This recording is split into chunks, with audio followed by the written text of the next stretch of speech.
Hey guys, welcome to my channel. Here at MTG Time 60, we go over deck lists, deck building strategies, and whatnot for 60 card Magic.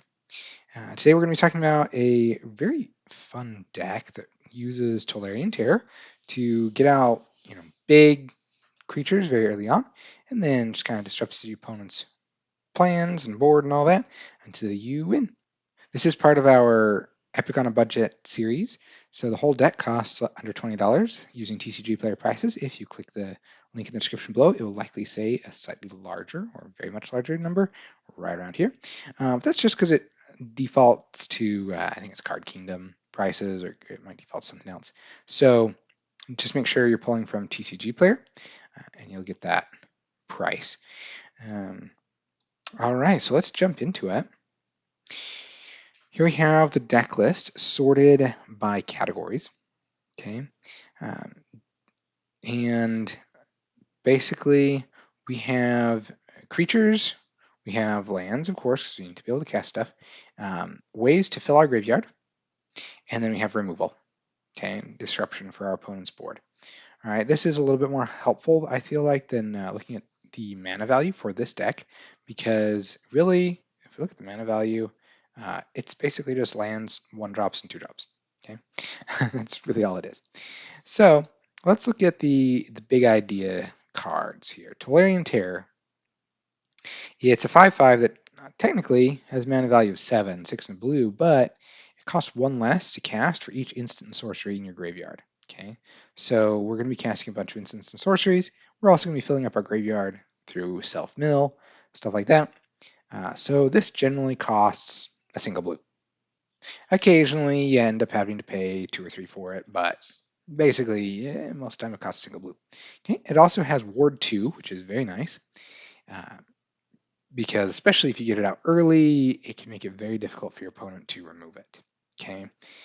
And it's a 5/5, so it only takes 4 hits. If your opponent doesn't gain any life, to win. All right. Fortunately, they printed some consistency for that card. Basically another copies 5 through 8 of it with an extra benefit. So this one still has mana value of 7, though it costs 5 blue, and it's a 5/5. So very similar in that way, and it costs 1 less to cast for each instant and sorcery in your graveyard. But it also has flash, so you can cast it at instant speed. And it does two other things. So it does enter tapped if it's not your turn. So if you cast on your opponent's turn, it will enter tapped, right? However, when it enters, you tap up to 2 target creatures, which is super helpful because part of our plan is disrupting our opponent's board, make it so they don't have blockers for our creatures, right? So we can bounce them, return them to our opponent's hand, but we can also just tap them down with Eddymurk Crab. Okay, and one nice thing with Eddymurk Crab is you're getting a 5/5, and you're tapping 2 of the creatures, so you get a lot of value out of that guy. Okay, so one of the common play patterns is then on your opponent's turn, and they say, "Oh, I'm going to go to combat." You say, "Cool, I'm going to play Eddymurk Crab. It enters tapped. That's fine. I'm going to tap 2 of your things, so you can't attack with them, and so then they can't block on your turn."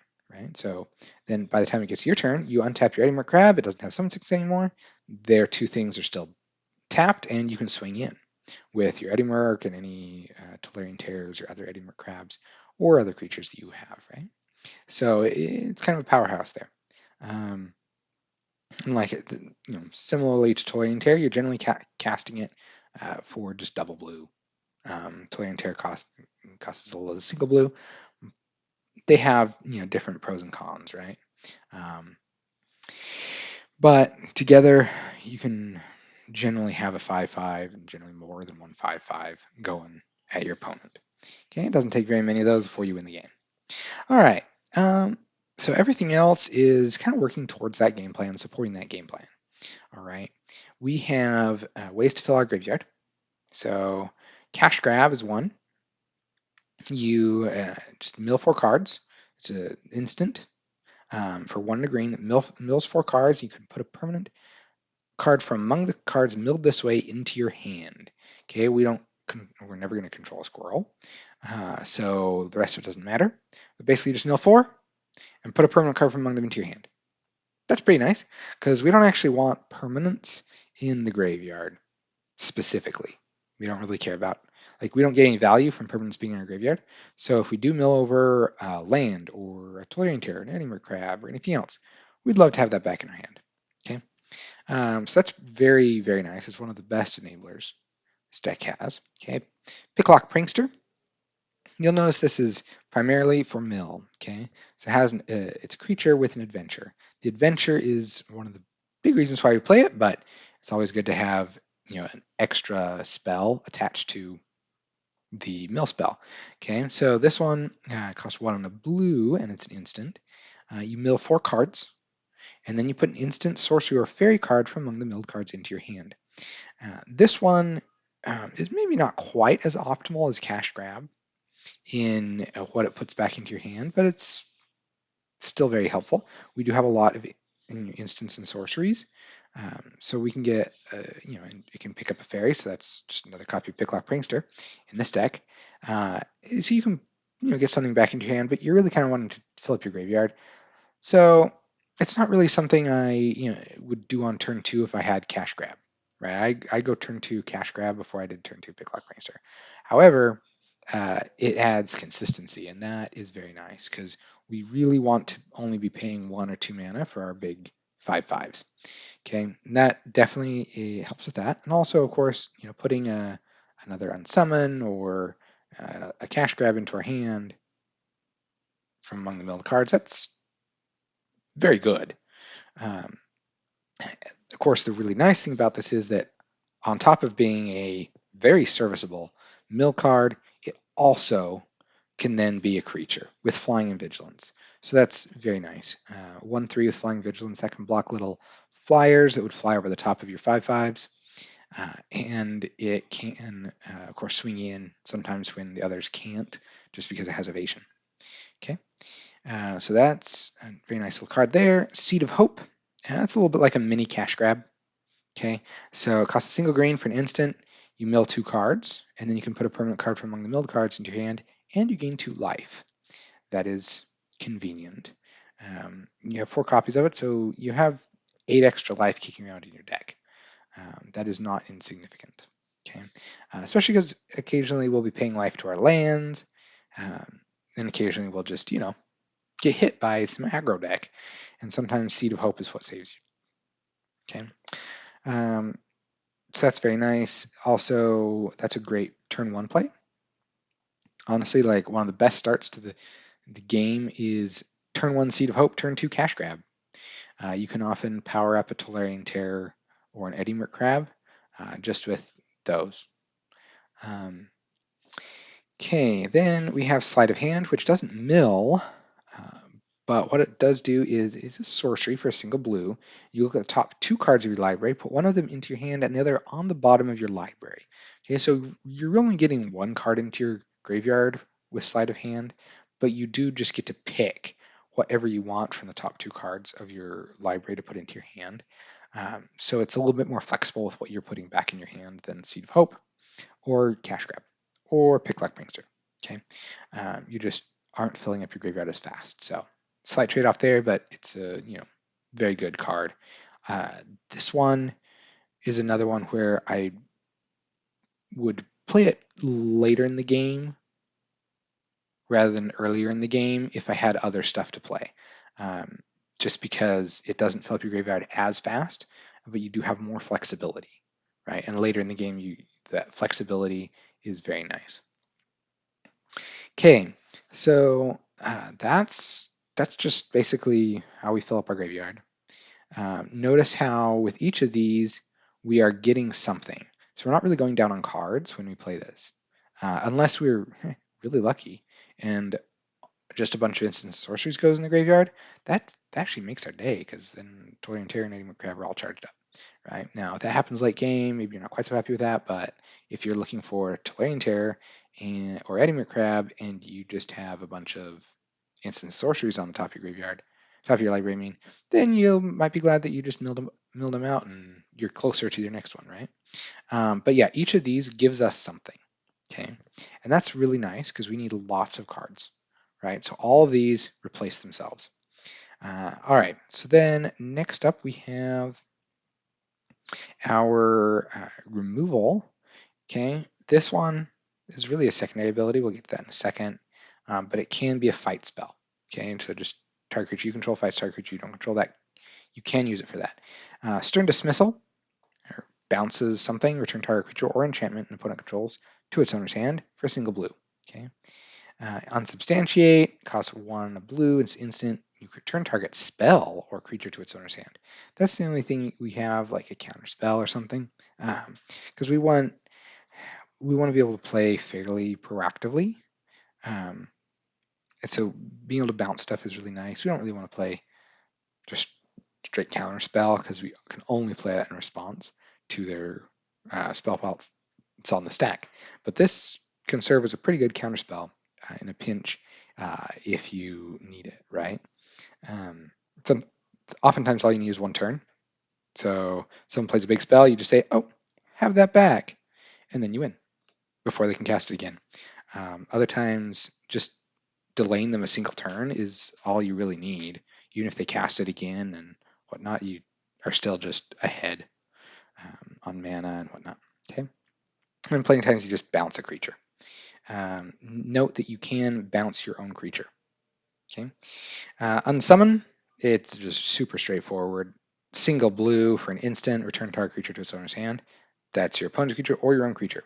And yes, sometimes it's valuable to bounce your own creatures. Okay, so that's your removal. Okay, now let's get into, okay, here, we'll just cover the lands real fast. Basically, in this category, I include Bushwhack and Analyze the Pollen, which are two sorceries that can go find us a land, basic land, and put it into our hands. Because you should really think about Analyze the Pollen and Bushwhack as primarily lands, okay, land searches. Each one has basically a backup ability, right? So Bushwhack, uh, when you cast it, you just choose whether you search your library for basic land, put it into your hand, or target creature you control fights target creature you don't control. And it costs a single green. It's very nice because early game you can just get a land. The thing is, this deck needs a lot of mana because you're casting so many spells, and you don't actually, if things are going halfway decently, you don't run out of ways to use mana for a while. And so it's kind of surprising how often you should just get a land. I only don't get a land when I have no use for another land and I have a need for a fight spell, right? Get rid of something. Analyze the Pollen costs a single green for sorcery, and it has an additional cost to cast the spell. You may collect evidence 8, which means you can exile any number of cards with total mana value 8 or greater from your graveyard. Okay, while you cast a spell. And if you don't do that, you just search for a basic land card and then put it into your hand, right? If you did do that extra cost of exiling the cards from your graveyard, then you search your library for a creature or land card and put it into your hand and shuffle. Okay, so late game, the backup ability on that one is you exile some stuff in your graveyard, especially Eddymurk crabs or Tolarian tears that have ended up in your graveyard. You exile those, and you go find another Eddymurk crab or Tolarian tear. Okay, often Eddymurk crab. All right, so that is nice, but don't get behind on lands to try to save them, or else you'll often end up just getting behind in tempo in the game, and you'll lose because of that. Okay. Additionally, you don't actually want to exile a lot of your instants or sorceries from your graveyard very early on, because if you do, then you won't have what you need to cast Eddymurk crab or Chilean tear. Okay, so generally that's just a late game, very nice backup ability. Go get an Eddymurk crab. Okay. All right, the rest of these are just lands. to help us get our mana pretty quickly. This deck, you really need your lands to enter untapped. So Botanical Sanctum enters untapped if you control 2 or fewer other lands. Okay, so if it's one of the first 3 lands you play, it enters untapped. That's huge. Okay, which is why even though it costs $1.88 right now, still running 4 of them. Right. We also have Hinterland Harbor. Enters the battlefield tapped unless you control a forest or an island. Okay, and with 1 forest and 6 islands, and then 6 ways to search for basic land, that can often enter untapped. Okay, though not in the first turn or two. Then Yavimaya Coast always enters untapped, which is very nice. Taps for colorless, or you can tap for green or blue, and it deals 1 damage to you. Okay, so there are definitely games where you just take, 3 or 4 damage, or even more, from Yavimaya Coasts, and still win the game, right? Not a big deal. And that, like I said, is one nice thing about Seed of Hope giving you more life. Sometimes you take a damage from Yavimaya Coast on turn 1 to cast Seed of Hope, right? So then you end up still a life ahead. All right, so that's our land right here. Creatures, we have the Tolarian Terran, Eddymurk Crab. Those are our big ones, of course. Already covered Picklock Prankster. Analyze the pollen, can go search for a creature as a backup ability, and then the last card we haven't talked about is Elusive Otter. Okay, we're casting a lot of instants and sorceries, so having something with prowess is kind of nice. So it's a single blue mana for a 1/1 with prowess, and very importantly, creatures with power less than Elusive Otter's power can't block it.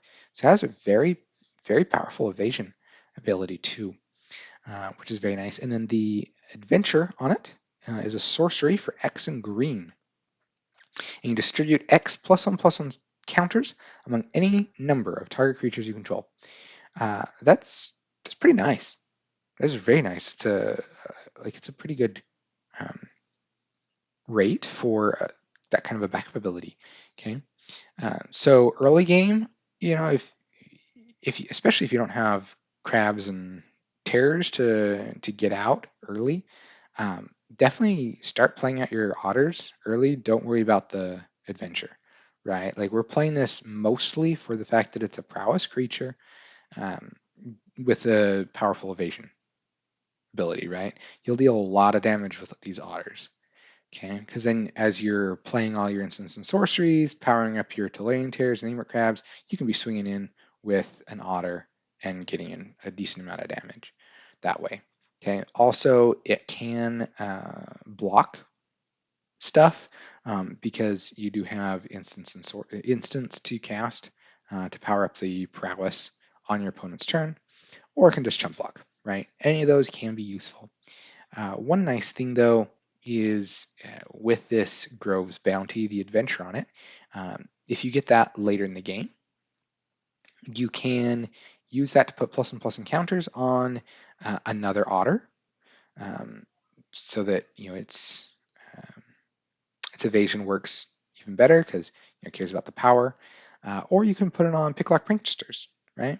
With flying and vigilance, that's a great option to put +1/+1 encounters on. Or you can even toss +1/+1 encounters on terrors or crabs. Say they have 6 life. Your opponent has 6 life, and you have a couple 5/5s. Well, you can just toss a +1/+1 encounter on each of your 5/5s, and then if any of them hit, then if either of them hit, then that's lethal, right?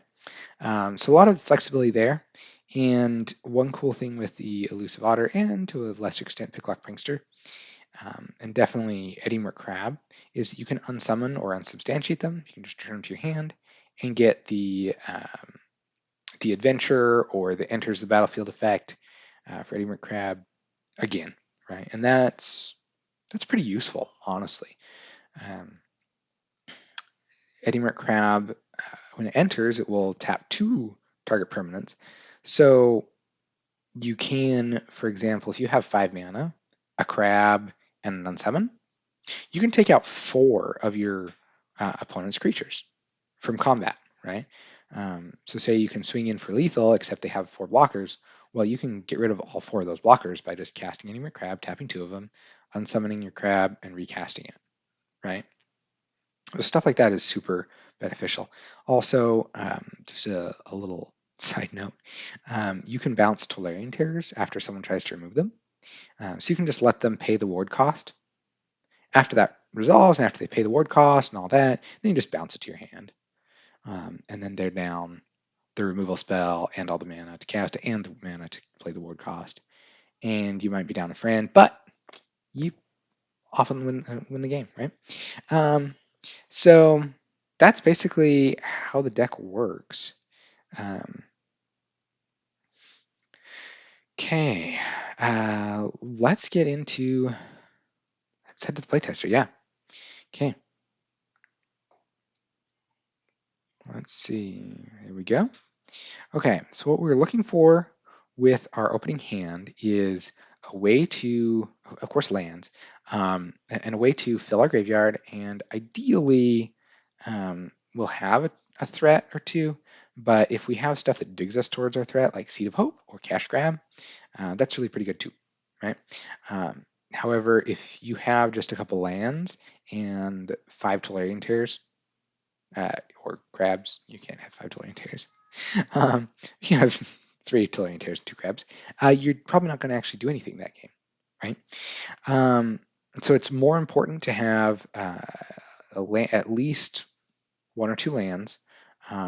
One is kind of pushing it, unless you have a land search. But at least 1 or 2 lands and some ways to fill graveyard. Okay. But this looks like a very good opening hand. We have Botanical Sanctum, which will enter untapped. Then we'd have an island. Then this would come in untapped. So you have like 3 turns of untapped lands, which is phenomenal. We have a turn 1 self mill. We have turn 2 self mill. This is, oh, and we also have a bounce spell. Like this is golden, right? So let's keep that. Okay, now turn 1, we'll just play out the Botanical Sanctum.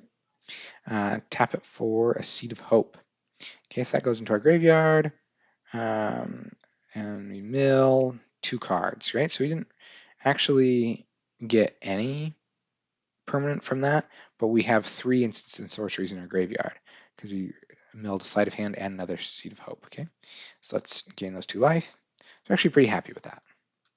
Okay, now turn 2, we're going to play an island. We got another bounce spell, so this is looking great. We're going to play Free the Fae, the adventure on Picklock Brainstorm. I'll exile that. Okay, we're assuming our opponent probably played something for mana. We could, hypothetically bounce it. We probably wouldn't, since we have a really good turn, like a 2 mana play, but sometimes it's the right option anyway, right?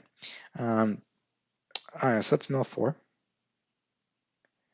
And, okay, so we're going to toss something into our hand.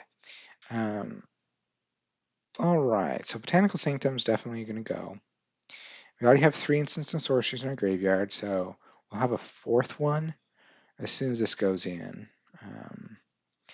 Okay, in this case, we have a couple of unsummons.